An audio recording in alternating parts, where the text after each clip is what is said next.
Arte y cultura en el franquismo, arte y cultura del franquismo o arte y cultura franquista son denominaciones historiográficas con poco uso más allá de la ubicación cronológica o la identificación política. Usadas de forma genérica, no implican una calificación ideológica o estética de todo el arte y la cultura de la época franquista en 1939-1975, que solo sería adecuada para el arte y la cultura más identificados con el régimen de Franco, con expresiones a veces usadas: arte y cultura fascista en España, arte y cultura falangista o arte y cultura nacional católica. A pesar de lo diferente que pueden ser entre sí, como la literatura de Pemán, Foxa o Rosales, la pintura de Sánchez de Tejada o Sotomayor, la arquitectura y escultura del Valle de los Caídos, la música del concierto de Aranjuez o de las canciones de Quintero, León y Quiroga, el cine de Seans, de Heredia o Luis Lucía, la psiquiatría de Vallejo Nájera o López Ibor, las ciencias sociales de Fernández Almagro, Carande o Suárez Fernández. Más aún, buena parte de la producción artística y cultural española de la época fue realizada por autores ideológicamente opuestos o diferentes, o con criterios estéticos completamente ajenos a una estética fascista. A algunos de esos creadores se les sitúa con mayor o menor precisión en el denominado exilio interior, aunque muchos de ellos lo tuvieran o no desde el inicio. Terminaron alcanzando un gran reconocimiento social e incluso oficial, puesto que el régimen se esforzó de mantener una actitud inclusiva hacia los productos culturales que no fueran identificados como un desafío directo de la oposición, especialmente a partir del nombramiento de Joaquín Ruiz Jiménez como ministro de Educación, sustituyendo a José Ibáñez Martín en 1951. Hay que tener en cuenta, además, que no solamente se desarrollaron manifestaciones artísticas españolas en el interior de España, sino fuera de ella. Dada la extraordinaria potencia cultural del exilio republicano español, al que pertenecían figuras de talla de Juan Ramón Jiménez, Pablo Ruiz Picasso, Julio González, Pau Casals, Luis Buñuel, los arquitectos de GATPA, José Ferrater Mora, María Zambrano, Américo Castro, Claudio Sánchez Albornoz, Juan Negrín, Blas Cabrera, etc.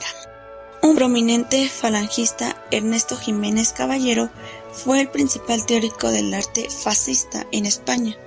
mientras que el más prestigioso teórico del arte español de la época,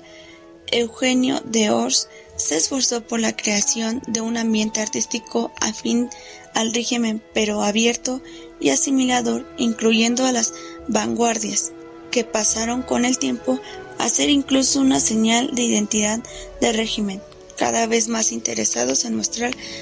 tanto hacia el interior como hacia el exterior una imagen de modernidad. Los artistas literatos afines al franquismo han sufrido un general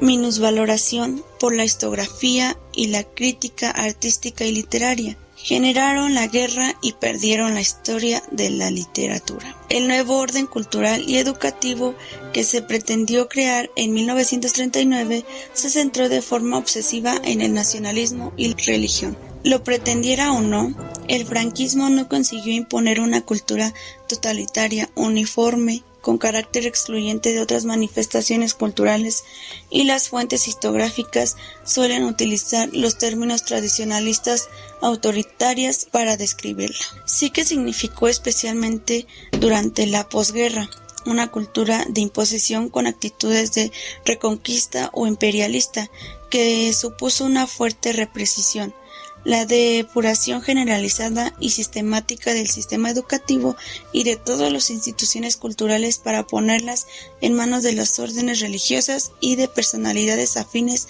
así como la implementación de una censura ideológica, moral y de un aparato de propaganda que utilizó de forma eficaz los modernos medios de comunicación de masas. La persecución de los nacionalistas periféricos no significó la prohibición de las lenguas culturales locales, pero sí una política de imposición del castellano en la educación y en la práctica totalidad de los ámbitos públicos, que no siempre se siguió en la misma medida y con la que ni siquiera todos los dirigentes del régimen estaban de acuerdo. En el reparto de persales de poder entre las familias y el franquismo correspondieron a cada una de ellas ámbitos ministeriales y funciones no siempre iban delimitadas. A los católicos les correspondió el Ministerio de la Educación Nacional, donde se centraba la mayor parte de la política cultural, pero a los azules les correspondía la política social y el aparato de movimiento nacional, que pretendía una presencia totalitaria en todos los aspectos de la vida pública e incluso privada. Cada una de las familias disponía de medios de comunicación afines. Fue muy significativo el encubrimiento a puestas de alta influencia en los ámbitos ideológicos y culturales de personalidades clericales o ingresados del clero, ya que su madurez de tal modo que han calificado el ambiente intelectual denominante como tomista, escolástico, neotomista o neoescolástico, sustentando en la posición del Vaticano anterior al concilio.